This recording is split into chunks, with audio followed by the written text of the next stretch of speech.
Michael Crichton. O Parque dos Dinossauros. Título original: Jurassic Park. Copyright Michael Crichton, 1991. Licença editorial para o Círculo do Livro. Por acordo com a editora Nova Cultural Limitada. E o detentor dos direitos autorais. Todos os direitos reservados. Direitos exclusivos da edição em língua portuguesa no Brasil. Adquiridos por editora Nova Cultural Ltda. Que se reserva a propriedade desta tradução. Editora Best Seller. Uma divisão da editora Nova Cultural Limitada. Círculo do Livro. Foto composto na editora Nova Cultural Limitada. Impressão e acabamento, gráfica. Círculo. Orelha do livro. John Ramon está prestes a ver concretizado o sonho de sua vida de inaugurar um sofisticado e lucrativo parque turístico em que o ambiente foi reconstruído para se parecer com a Terra de milhões de anos atrás e cujos animais são e dinossauros. Confinados em Isla Nublar, uma pequena ilha da Costa Rica, os quase 300 espécimes produzidos com a mais revolucionária tecnologia da engenharia genética aparecem sob o controle absoluto dos supercomputadores e dos cérebros geniais que os criaram. Contudo, um detalhe foi esquecido. Desaparecidos da face do planeta antes que o homem viesse a habitá-lo, os dinossauros podem apresentar reações inesperadas aos seres humanos ante a iminência de uma catástrofe de dimensões notáveis. Entra em cena o paleontólogo Alan Grant, a quem sobra a colossal tarefa de enfrentar monstros enlouquecidos, com suspense de tirar o fôlego e um final imprevisível. O Parque dos Dinossauros é uma obra de literatura e ficção científica que também incursiona magistralmente no campo das novas teorias matemáticas e dos assombrosos feitos da informática, propondo uma reflexão cuidadosa sobre o uso que se pode fazer da ciência. Os répteis são criaturas repugnantes por causa de seu corpo frio, coloração pálida, esqueleto cartilaginoso, pele asquerosa, aspecto feroz, olhar astuto, cheiro incômodo, sibilar irritante, esconderijos miseráveis e veneno terrível. O seu criador, portanto, não exerceu o poder de produzir muitos deles. Introdução. O incidente Ingen. O final do século XX testemunhou uma corrida do ouro científica de proporções assombrosas e a fúria delirante e desesperada para comercializar produtos da engenharia genética. Essa empreitada realizou-se com tanta rapidez e tão poucas críticas isentas que suas dimensões e implicações são praticamente desconhecidas. A biotecnologia acena com a maior revolução na história da humanidade. Ao final desta década, terá superado os computadores e a energia atômica em termos de efeitos na vida cotidiana. Nas palavras de um estudioso, a biotecnologia transformará cada aspecto da vida humana, de medicina, alimentação, saúde, entretenimento, até mesmo nosso próprio corpo. Vai mudar literalmente a cara do planeta. Mas a revolução da biotecnologia difere, em 3 aspectos importantes, das transformações científicas do passado.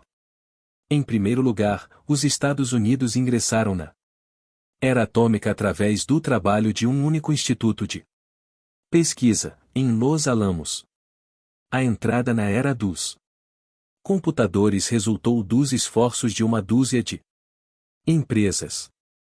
Mas a pesquisa biotecnológica atual vem sendo conduzida em mais de 2.000 laboratórios, somente naquele país. 500 multinacionais gastam 5 bilhões de dólares por ano nessa área. Em segundo lugar, grande parte da pesquisa é frívola ou inconsequente. As tentativas de criar trutas mais claras para permitir melhor visualização na água, árvores quadradas para facilitar o corte de tábuas e células. Odoríferas injetáveis para que a pessoa recenda para sempre seu perfume favorito. Podem parecer piadas, mas não são. Na verdade, o fato de a biotecnologia poder ser aplicada a indústrias tradicionalmente sujeitas aos caprichos da moda, como a de cosméticos e as de diversões, aumenta a preocupação quanto ao uso estapafúrdio dessa nova e poderosa tecnologia. Em terceiro, o trabalho se desenvolve sem controle.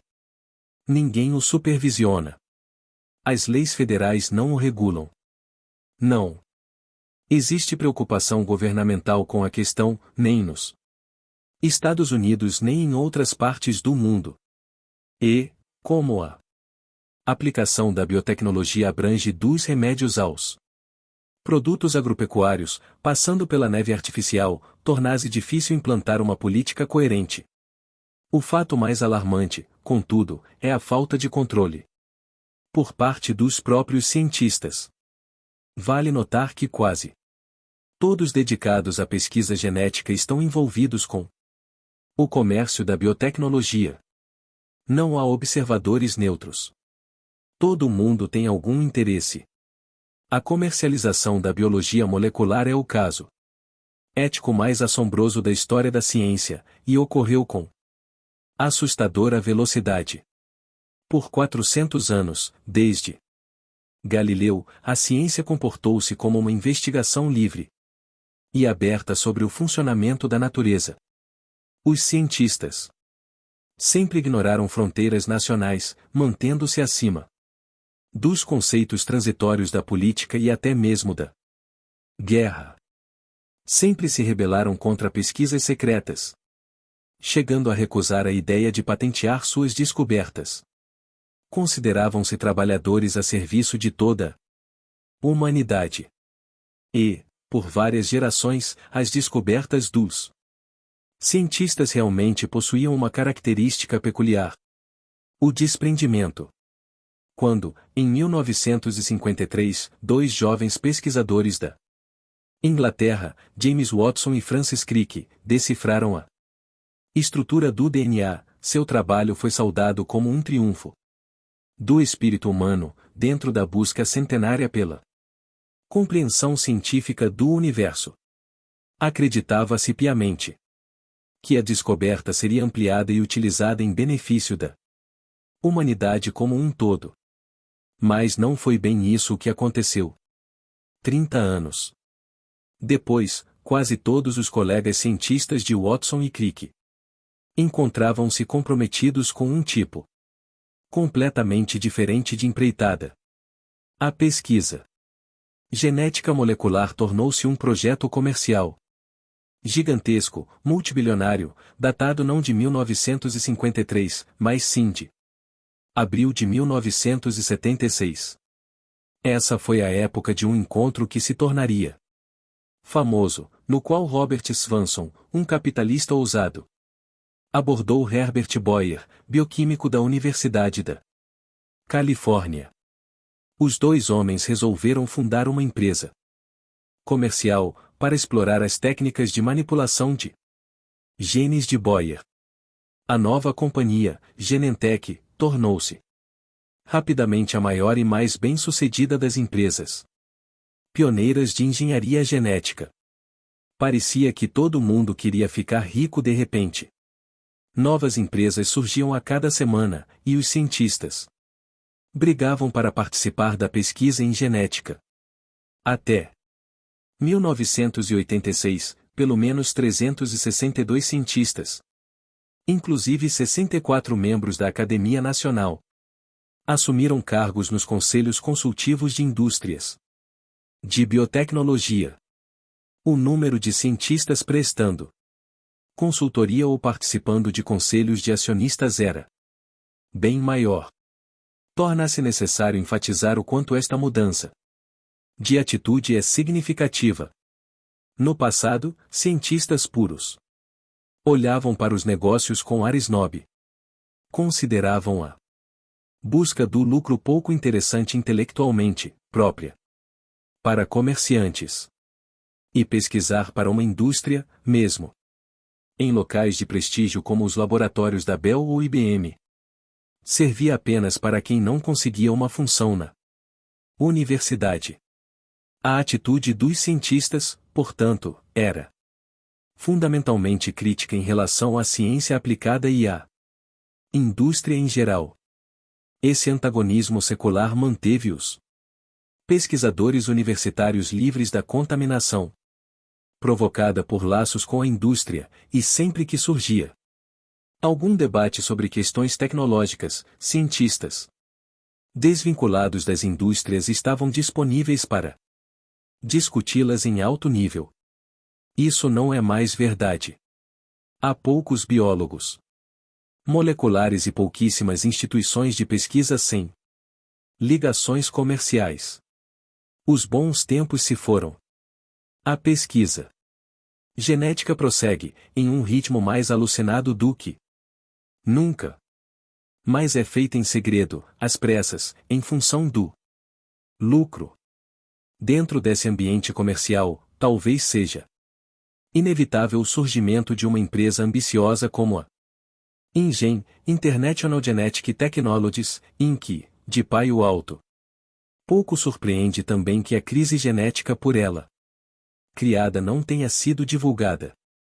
Afinal de contas, a pesquisa da InGen realizou-se em segredo, o incidente propriamente dito ocorreu em uma das áreas mais remotas da América Central, e menos de 20 pessoas o testemunharam. Deste total, apenas um pequeno grupo sobreviveu. Mesmo no final, quando a International Genetic Technologies baseou seu pedido no capítulo 11 da Lei de Falência, dando entrada no Tribunal Federal de Falências em São Francisco, no dia 5 de outubro de 1989, os editais quase não chamaram a atenção da imprensa. Pareciam tão corriqueiros, e a InGen era a terceira pequena empresa norte-americana de bioengenharia a fechar naquele ano, e a sétima desde 1986. Poucos documentos do processo vieram a público, uma vez que os credores pertenciam a um consórcio japonês, formado por companhias como a Amaguri e Densaka, que tradicionalmente evitavam a publicidade. Para impedir revelações desnecessárias, Daniel Royce, da Covan, Sai Royce, advogado da InGen, também representou os investidores japoneses. E a petição um tanto inusitada do vice-cônsul da Costa Rica foi transmitida portas fechadas. Sendo assim, não espanta que, no prazo de um mês, os problemas da InGen tenham sido discreta e cordialmente resolvidos. Os envolvidos no acordo, inclusive os eminentes conselheiros da Junta de Consultores Científicos, assinaram um termo comprometendo-se a manter total sigilo sobre os fatos, e nenhum deles se dispõe a falar sobre o que aconteceu. Contudo, muitos dos principais protagonistas do incidente InGen não assinaram o termo, e aceitaram discutir os notáveis episódios que desembocaram nos dois dias cruciais em agosto de 1989, em uma ilha remota no litoral oeste da Costa Rica. Prólogo. A mordida do raptor. Chovia a cântaros naquela região tropical, a água martelava o teto de zinco da clínica, descia gorgolejando pelas calhas galvanizadas, explodia no chão em uma torrente. Roberta Carter suspirou, olhando pela janela. A lida clínica mal dava para ver a praia, ou o oceano ao longe, encoberto pela neblina baixa. Não era bem isso que esperava quando chegará a Baía Nasco, uma vila de pescadores na parte oeste do litoral da Costa Rica, para passar 2 meses como médica visitante.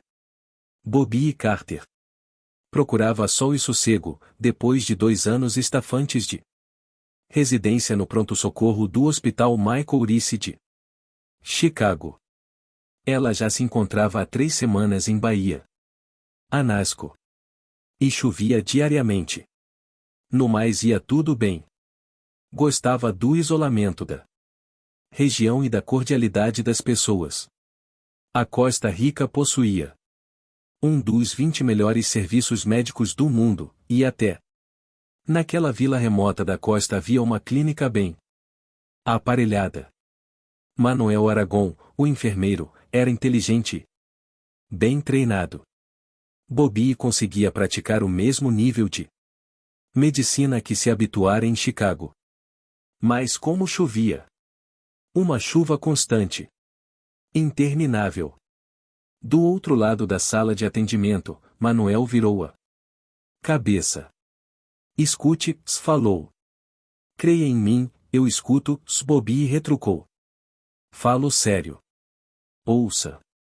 Só então ela percebeu outro som, misturado à chuva. Um ronco surdo que engrossou até encorpar o suficiente para ser ouvido claramente, o latejar ritmado de um helicóptero. Pensou que era loucura voar com um tempo daqueles. Mas o som cresceu mais, e o helicóptero rompeu a névoa do oceano e roncou acima deles, circulou e voltou. Ela viu quando o aparelho balançou por cima da água, perto dos barcos de pesca, depois passou de lado pelo instável cais de madeira e retornou à praia. Procurava um lugar para pousar. Era um Sikorsky barrigudo, com uma listra azul na lateral, com as palavras Oingen Construções, nome da companhia responsável por um novo empreendimento turístico numa das ilhas. Tratava-se de um local de veraneio espetacular, além de muito complicado, e diversos moradores locais tinham sido contratados para a obra, que já se arrastava havia mais de 2 anos.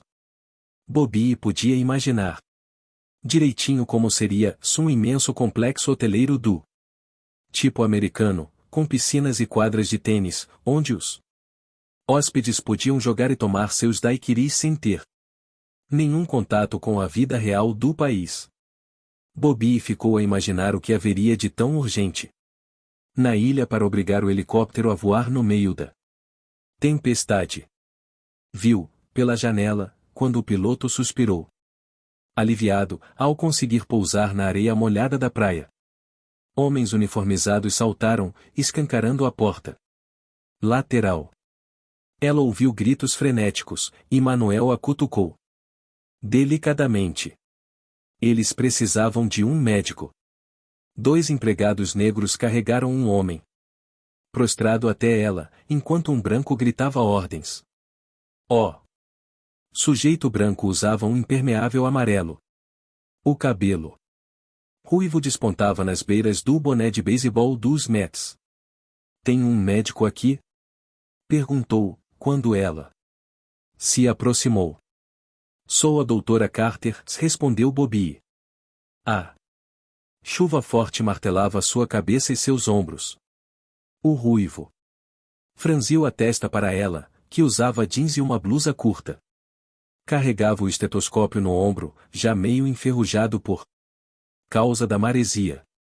Sou Ed Regis. Trouxemos um homem muito doente, doutora. Então é melhor levá-lo para San José, ela disse. San José era a capital, e ficava a 20 minutos de distância. Pelo ar. Seria bom, mas não conseguiríamos passar as montanhas com este tempo. Vai precisar cuidar dele aqui. Mesmo. Bobby caminhou ao lado do homem ferido enquanto o carregavam para dentro da clínica. Era moço, quase menino, 18 anos no máximo. Erguendo a camisa empapada de sangue, ela viu um rasgo ao longo do ombro. E outro na perna. O que aconteceu? Acidente de trabalho, Ced gritou. Caiu. Uma retroescavadeira passou por cima dele. O rapaz estava pálido, trêmulo, inconsciente. Manuel ficou parado na porta verde brilhante da clínica, indicando o caminho. Os homens transportaram o ferido para dentro, e o acomodaram na mesa existente no centro da sala. Manuel providenciou soro por via intravenosa, e Bobby acendeu a luz sobre o rapaz. Debruçando-se para examinar os ferimentos. Imediatamente percebeu que o estado do moço era crítico. Morreria, com toda certeza. Uma laceração larga começava no ombro e terminava no torso. No final do ferimento, a carne se reduzir a tiras. No centro, o ombro fora deslocado, expondo os ossos claros. Um segundo golpe retalhara os músculos pesados da coxa, em profundidade, deixando visível a pulsação da artéria femoral sob eles. A primeira impressão de Bobby foi de que a perna havia sido rasgada. Fale mais sobre o acidente, pediu ao ruivo. Eu não vi nada. Disseram que a retroescavadeira o pegou. Parece até que foi atacado por uma fera, Sela comentou, examinando a ferida. Como a maioria dos médicos de pronto-socorro, lembrava-se detalhadamente de pacientes que atenderá há anos. Havia tratado de 2 casos de ataque por animais. No primeiro, uma criança de 2 anos fora mordida por um cão Rottweiler. No outro, um funcionário do circo embriagado tivera um encontro com o tigre de Bengala. Os 2 ferimentos eram similares. As marcas deixadas por animais possuíam um aspecto inconfundível. Atacado? Que nada. Impossível, acredite em mim. Ed contestou, molhando os lábios com a língua ao falar. Agia evasivamente, como se houvesse feito algo de errado. Bobby ficou intrigada. Caso utilizassem mão de obra local. Sem qualificação, na construção do balneário, os acidentes certamente seriam comuns. Quer uma limpeza? Manuel indagou. Sim. Depois da anestesia. Abaixando-se mais, ela tateou o ferimento com a ponta do dedo. Se uma retroescavadeira o atingira, haveria terra entranhada na carne. Mas não encontrou nenhuma sujeira, apenas uma espécie de espuma, pegajosa. E o ferimento emitia um odor estranho, como um cheiro de morte e podridão. Ela nunca havia sentido um cheiro assim antes. Há quanto tempo ocorreu o acidente? Cerca de 1 hora. Mais uma vez Ed Regis mostrou seu nervosismo. Era um tipo ansioso, agitado. E não tinha cara de empreiteiro da construção civil. Parecia um executivo. Obviamente, estava fora de seu ambiente. Bobby Carter concentrou-se nos ferimentos. Não conseguia identificar um trauma mecânico. As indicações não conferiam nenhuma contaminação por terra no local. Atingido, nenhuma contusão. Traumas mecânicos de qualquer origem, acidente de automóvel ou numa fábrica. Quase sempre apresentavam contusões. Mas não havia nenhuma. Em vez disso, a pele do paciente fora rasgada, lacerada no ombro e na coxa. Na verdade parecia mais uma mordida. Por outro lado, o corpo não apresentava arranhões generalizados, típicos de um ataque de animal. Ela examinou novamente a cabeça, os braços, as mãos. As mãos. Sentiu um arrepio ao olhar para as mãos do rapaz. Havia cortes pequenos, rasgos nas palmas, e pontos arroxeados nos punhos e antebraços. Ela trabalhará em Chicago tempo suficiente para saber o que significavam. Muito bem, disse a Ed, espere lá fora. Por quê? Ele perguntou alarmado. Não gostara da ordem. Quer que eu o ajude ou não? Impacientou-se Bobby, empurrando-o e fechando a porta na cara dele. Não. Sabia o que se passava, e não se sentia à vontade. Manuel hesitou. Continua a limpeza. Sim, se ela concordou, erguendo a Olympus de foco automático. Tirou várias fotos dos ferimentos, posicionando a luz para conseguir detalhes. Parecia mesmo uma mordida, pensou. O rapaz gemeu, e ela guardou-a. Câmera, debruçando-se sobre o paciente. Os lábios dele moveram-se, a língua enrolada. Raptor, se ele murmurou. Louça Raptor. Ao ouvir tais palavras, Manuel gelou, recuando. Horrorizado. O que quer dizer? Bobby perguntou. Manuel abanou a cabeça. Não sei, doutora. Louça Raptor não é espanhol. Não? Para ela parecia espanhol. Por favor. Prossiga com a limpeza. Não posso, doutora. Cheiro ruim. Ele franziu o nariz e fez o sinal da cruz. Bobby deteve-se nos restos de espuma pegajosa existentes no ferimento. Tocou-a, esfregando o material entre os dedos. Assemelhava-se um pouco com a saliva. Os lábios do rapaz ferido mexeram-se de novo. Raptor, sussurrou. Ele o mordeu, disse Manuel aterrorizado. Quem o mordeu? O raptor. O que é raptor? Significa o pia. Bobby franziu a testa. Os costarriquenhos não eram excessivamente supersticiosos, mas já ouvirá menções aos upias na vila. Segundo a lenda, eram aparições noturnas. Vampiros sem rosto que raptavam crianças pequenas. Viviam antes nas montanhas da Costa Rica, e agora habitavam as ilhas da costa. Manuel recuara, fazendo de novo o sinal da cruz. Murmurando. Este cheiro não é normal. Foi um upia. Bobby estava a ponto de ordenar que o enfermeiro voltasse ao trabalho quando o rapaz machucado sentou-se na mesa, com os olhos arregalados. Manuel gritou. Apavorado. O paciente gemeu e virou a cabeça, lançando um olhar esgazeado para um lado e para outro, e em seguida vomitou uma golfada de sangue. Entrou imediatamente em convulsões, o corpo todo vibrando. Bobby o agarrou, mas ele pulou da cama para o chão. Cimentado.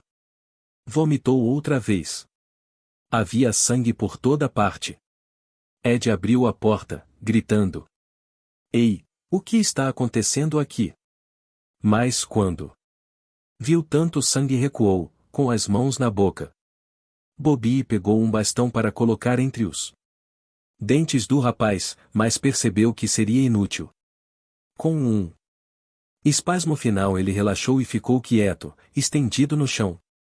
Ela se abaixou para fazer a respiração boca a boca. Mas Manuel segurou seu ombro, puxando-a.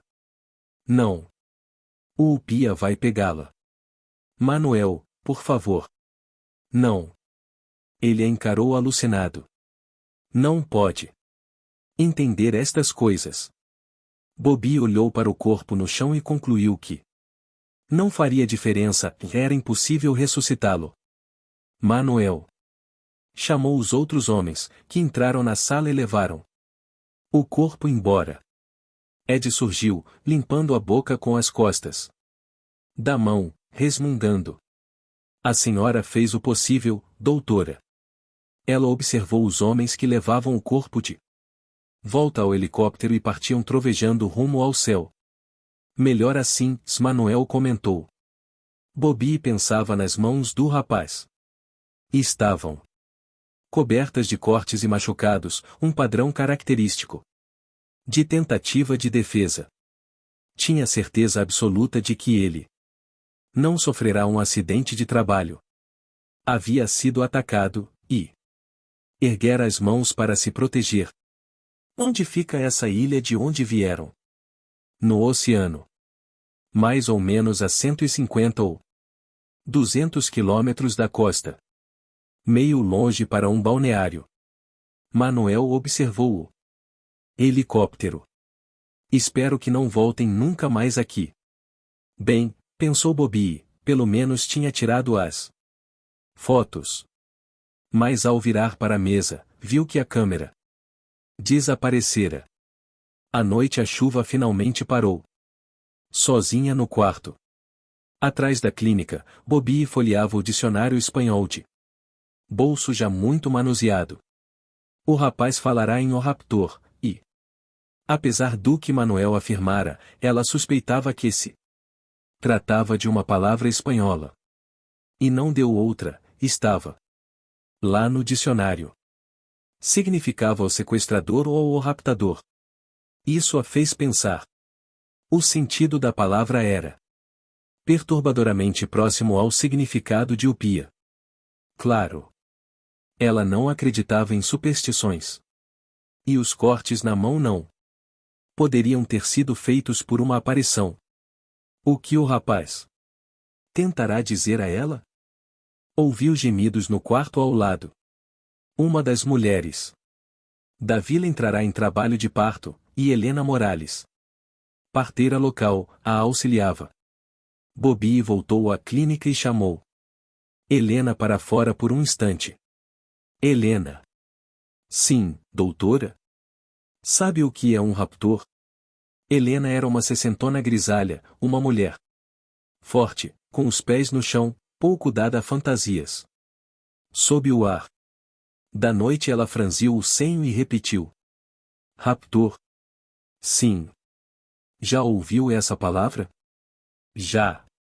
Quer dizer, e alguém que entra à noite e leva uma criança. Um sequestrador? Sim. Um upia? A atitude da mulher mudou de imediato. Não diga essa palavra, doutora. Por que não? Não fale em upias agora, se Helena pediu com firmeza, indicando com um movimento da cabeça a mulher que se preparava para o parto. Não convém dizer essa palavra. Mas um raptor morde e lacera as vítimas? Morde e lacera? Helena pareceu surpresa. Claro que não, doutora. Nada disso. Um raptor é um homem que leva um bebê embora. Ela parecia irritada com a conversa, ansiosa para encerrá-la. Recuou em direção à clínica.